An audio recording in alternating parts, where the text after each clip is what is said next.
একজন ডাক্তারের কি কাজ বলুন তো? মানুষকে সঠিক ওষুধ দিয়ে সারিয়ে তোলা, এর পাশাপাশি নিজের ইচ্ছের বিরুদ্ধে ডেথ সার্টিফিকেট লেখা। এতদিন নিজের ইচ্ছের বিরুদ্ধে বহু মানুষের ডেথ সার্টিফিকেট লিখেছেন এই ডাক্তারবাবু। তবে অন্যান্য 5 জনের বাইরে সেই ডেথ সার্টিফিকেট যদি হয় ডক্টরের বাড়ির কারোর, তাহলে কি হয় ভেবে দেখুন তো।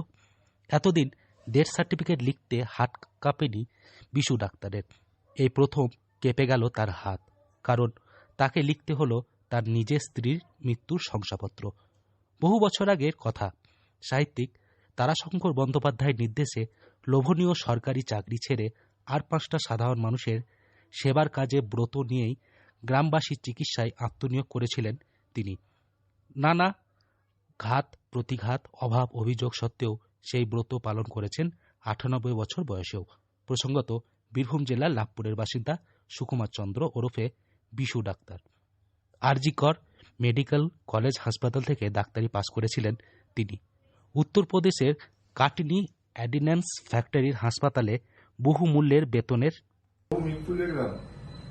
মৃত্যু দেখেছি, মৃত্যুতে কষ্ট হয়, কিন্তু কিছু কিছু আমার ছেলে যখন বড় সার্জন হলে তখন আমি ভাবলাম যে এটা কিছু করলাম, ভালো করলাম। আমার মেয়ে যখন, আমার একটি ছেলে একটি মেয়ে, মেয়ে যখন বড় হলো তাকে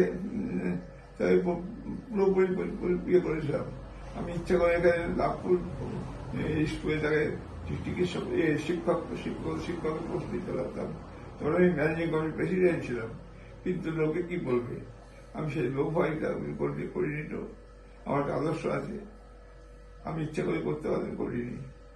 সত্যি শিক্ষা নিকেতনে আমার মেয়েকে শিক্ষিত করতে পারিনি। চাকরি করার সুযোগ এলেও করা হয়নি, কারণ তখন লাভপুরে চিকিৎসা পরিষেবা ছিল খুব সমস্যার কারণ। গ্রামের মানুষকে সঠিক শারীরিক পরীক্ষার জন্য ছুটে যেতে হতো দূর শহরে। আজ থেকে কয়েক বছর আগে পর্যন্ত বিনা চিকিৎসায় একাধিক মৃত্যুর ঘটনাও ঘটেছে। আর এই মর্মান্তিক বিষয়টি তারাশঙ্কর বন্দ্যোপাধ্যায়কে ভাবিয়ে তোলে। বিশু বাবুর বাবা লাভপুর হাইস্কুলের সহকারী প্রধান শিক্ষক ছিলেন। অন্যদিকে শরৎচন্দ্র ছিলেন তারাশঙ্করের বাল্যবন্ধু।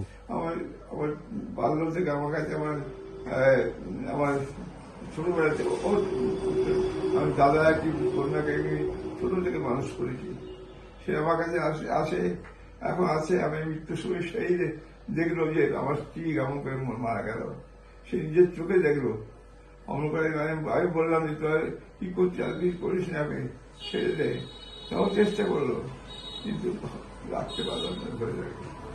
সেটা সে নিজের চোখে দেখেছে। আমার ভাইজি, তার নাম শাশ্বতী দত্ত চৌধুরী, সে দেখেছে সেটা। আমার মেয়ে দেখেছে, আমার মা মারা যাচ্ছে।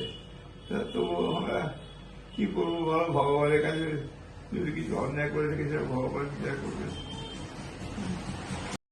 সেই সুবাদে তিনি বিশুকে ডেকে বলেন, তোমার চাকরিতে যাওয়া চলবে না, তুমি গেলে গ্রামবাসীরা বিনা চিকিৎসায় মারা যাবে। গ্রামে গিয়ে তাদের সেবা করো। নির্দেশ উপেক্ষা করতে পারিনি বিশুবাবু। সেই সময় মাত্র 1 টাকা ভিজিটের বিনিময়ে গ্রামে ফিরে চিকিৎসা শুরু করেন। আজও তার নির্দিষ্ট কোনো ভিজিট নেই। বীরভূম থেকে সৌভিক রায় রিপোর্ট, লোকাল 18 বাংলা।